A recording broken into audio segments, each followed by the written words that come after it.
दोस्तों, राजस्थान के गौरवशाली इतिहास के बारे में एक बात हम सब जानते हैं कि ये जो इतिहास है ना, वो वीर रस से भरपूर है। शौर्यशाली राजाओं की वीर गाथाएं इसमें भरी पड़ी है। लेकिन क्या आप ये जानते हैं कि इसी इतिहास में जगह बनाई है राजस्थान के संतों ने भी। उन संतों ने जिनके चमत्कार सिर्फ भारत में नहीं बल्कि पाकिस्तान में आज भी माने जाते हैं और आज भी पूजे जाते हैं।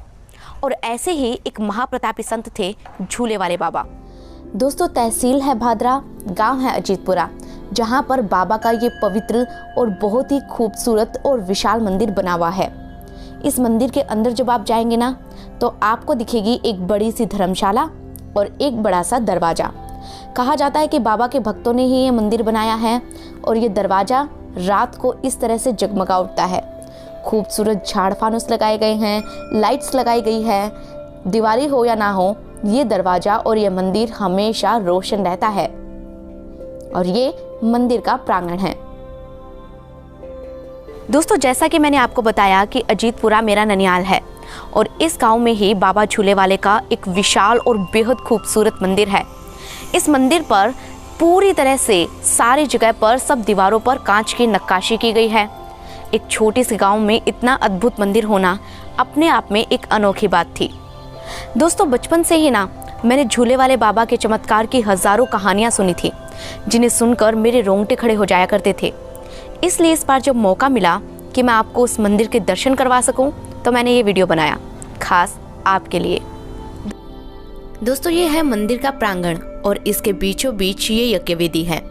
अब आप सोच रहे होंगे कि राजस्थान में कहीं किसी मंदिर के कमरे में यज्ञवेदी होती है, लेकिन यहाँ पर तो बीच में ही है। वो इसलिए क्योंकि बाबा बहुत बड़े तपस्वी थे, इसीलिए मंदिर के बीचों बीच यज्ञवेदी है और ये है बाबा की पवित्र समाधि, जिसके बारे में हम आपको बताएंगे। लेकिन पहले बाबा के तप की कहानी सुनते हैं। जय वो झूला बाबा की।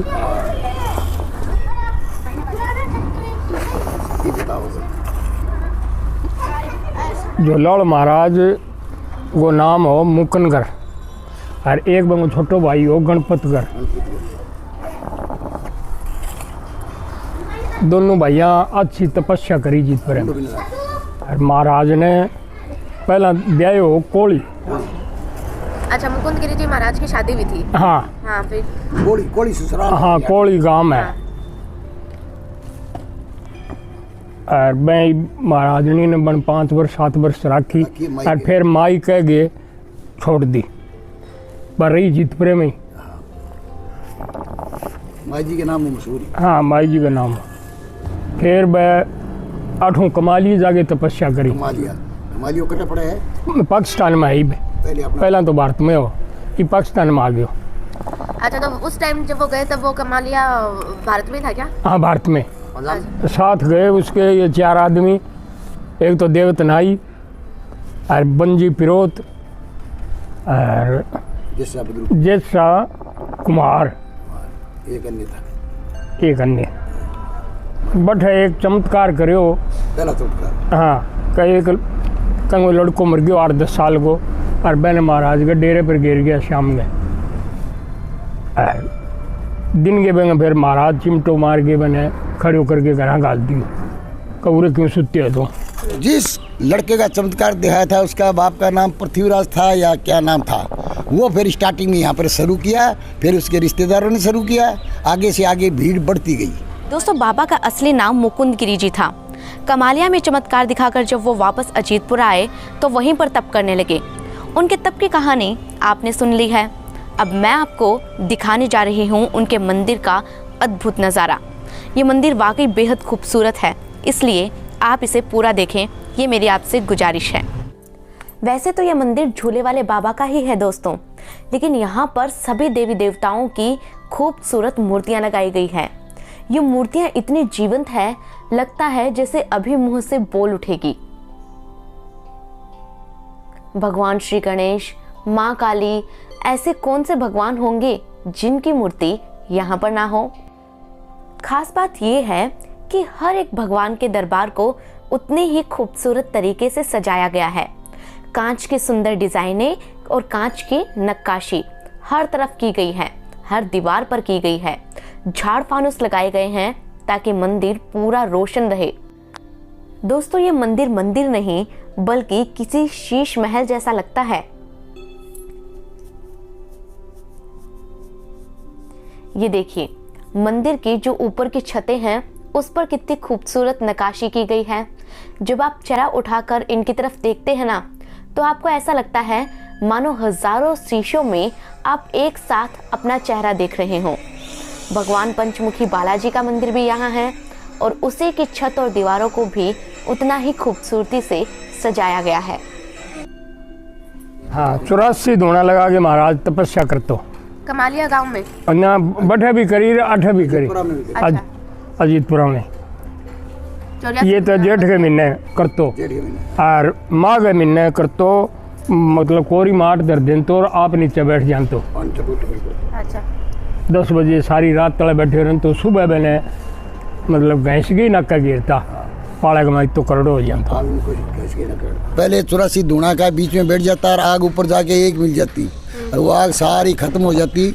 उसके कोयले जब रह जाते तब महाराज जी को कोई चीज़ से गैस के बाहर निकालते, वही बंजी राजपुरोहित देवतनाई उसको थप थप थप मार के होश करवाते।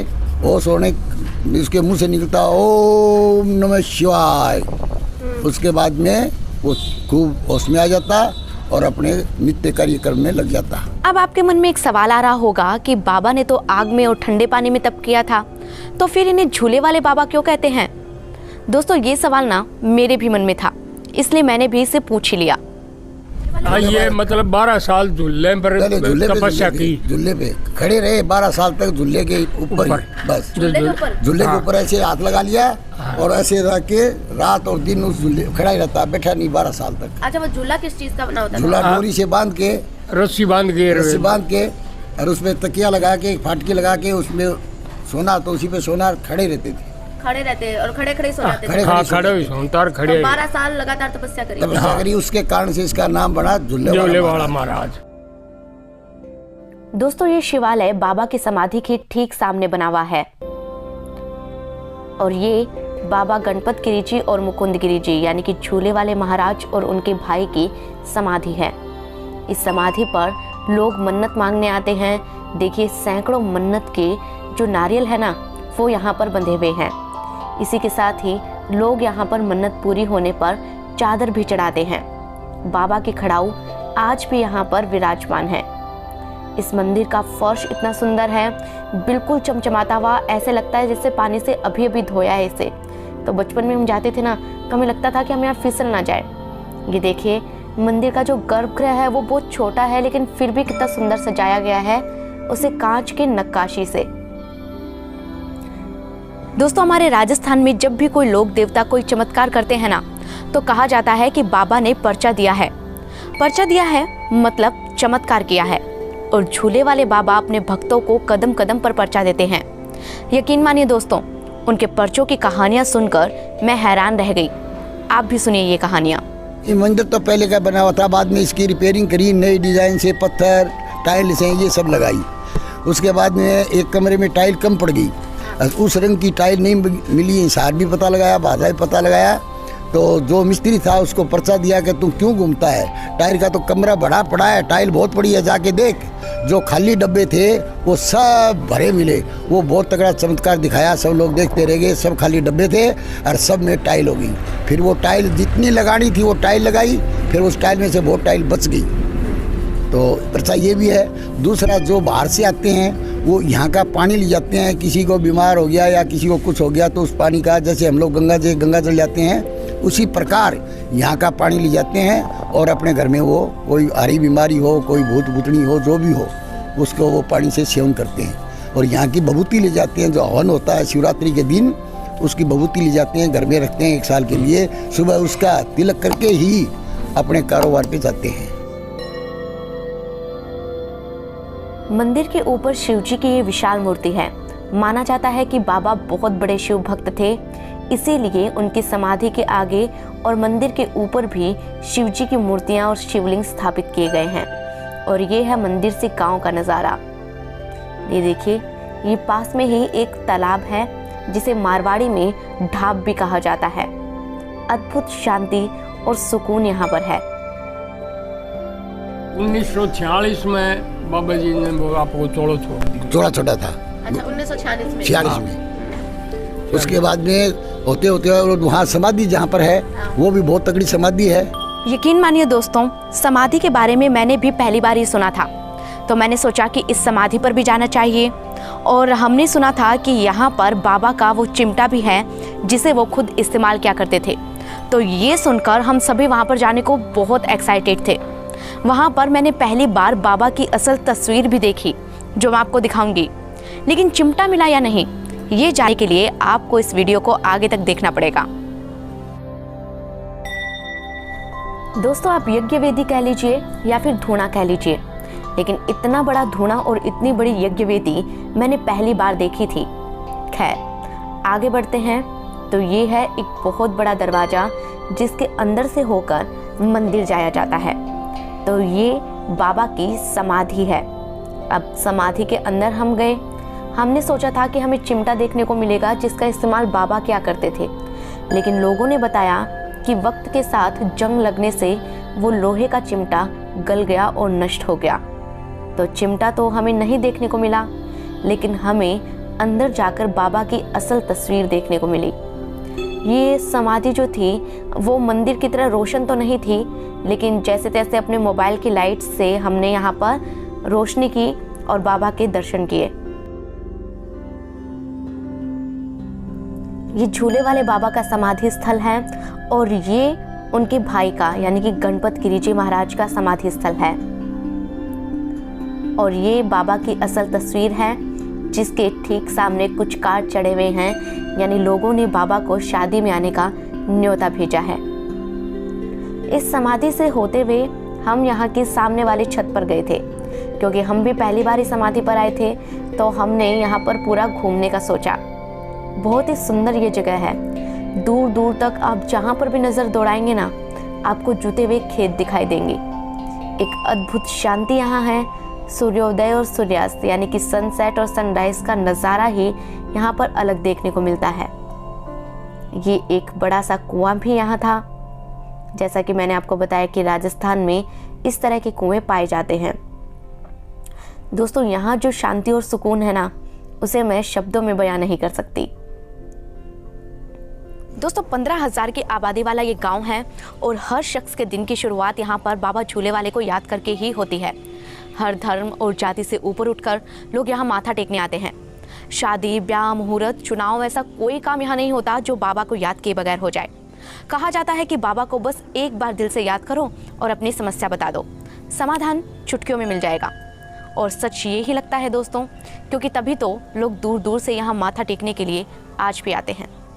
बहुत आस्था है। सुबह सुबह कम से कम सैकड़ों आदमी माथा टेकने आते हैं। किसी को कोई काम करना हो तो बाबा झूले वाले का नाम लेके होते हैं। जैसे कल परसों चुनाव हुआ तो दोनों सरपंच कहते हैं, हे बाबा मेरी फतेह कराइए। कोई भी हो, वो भी कहता है, वो भी कहता है। अब बाबा किस पे कृपा करेगा, क्या होगी वो बाबा जाने। दोस्तों, भारत ही नहीं बल्कि पाकिस्तान के लोग और पाकिस्तान से जो रिफ्यूजीज आए थे ना, जो कि शरणार्थी आए थे, वो आज भी बाबा के दरबार में आते हैं। कहा जाता है कि बाबा का बहुत विशाल मेला इस गांव में आज भी लगता है, वो भी साल में 2 बार। में 2 मेला भरता है उसके नाम से। हाँ, एक तो सावण की नवमी को और दूसरा शिवरात्रि को बहुत तगड़ा जबरदस्त मेला भरता है। न यहाँ पर गाड़ी खड़ी होने के लिए जगह है, न शंकर को पानी चढ़ाने के लिए जगह है। बहुत तगड़ी भीड़ होती है, देखने लायक मेला भरता है। और जो यात्री आते हैं वो कोई गुप्त दान देता है, कोई कैसे ही देता है। भंडारा बनता है, सारा गांव उस भंडारे में शामिल रहता है। बार बार गांव के भी बहुत आते हैं, बढ़िया खाना बनता है। हिसार, सरसा, फतेहाबाद, अम्बाड़ा, लुधियाना, चंडीगढ़, पंजाब, हरियाणा, राजस्थान, अच्छी भीड़ होती है। वो कहते हैं ना कि मानो तो देवता और ना मानो तो पत्थर। बात सिर्फ और सिर्फ विश्वास की है दोस्तों। अगर मन में विश्वास है तो कण कण में भगवान है। और यहाँ के लोग भी यही कहते हैं कि बाबा को अगर सच्ची श्रद्धा से याद करो ना, तो बाबा उनकी मदद के लिए ज़रूर आते हैं। कोई माने या ना माने, लेकिन उन्हें बाबा के पर्चों पर पूरा भरोसा है। और मुझे भी भरोसा है दोस्तों कि आपको मेरा ये वीडियो ज़रूर पसंद आया होगा। दोस्तों, मैं आपसे इतना ही कहूँगी कि आप जब भी अजीतपुरा जाएं तो इस मंदिर में ज़रूर जाएं। सुकून तो आपको मिलेगा ही, सच्ची श्रद्धा से मांगेंगे तो मन्नत भी पूरी होगी। इस वीडियो को शेयर करें दोस्तों, और हाँ, कमेंट सेक्शन में मुझे ये ज़रूर बताएं कि ये आपको कैसा लगा, क्योंकि अगर आपको ऐसे वीडियो पसंद आए हों तो आगे भी मैं इसी तरह के वीडियोस बनाऊंगी। मुझसे मिलते रहने के लिए मेरे YouTube चैनल को सब्सक्राइब कर लें और मेरे Facebook पेज को भी ज़रूर लाइक कर लें। दोस्तों इस रिपोर्ट को शेयर ज़रूर करें, क्योंकि मैं ये चाहती हूँ कि राजस्थान की जो अनोखी चीज़ें हैं वो देश और दुनिया का हर एक शख्स देखे और जाने। और हाँ दोस्तों, मेरी एक ख्वाहिश और है कि आपकी हर ख्वाहिश पूरी हो। ये वीडियो देखने के लिए आपका बहुत बहुत शुक्रिया। अपना ख्याल रखें, स्वस्थ रहें। धन्यवाद।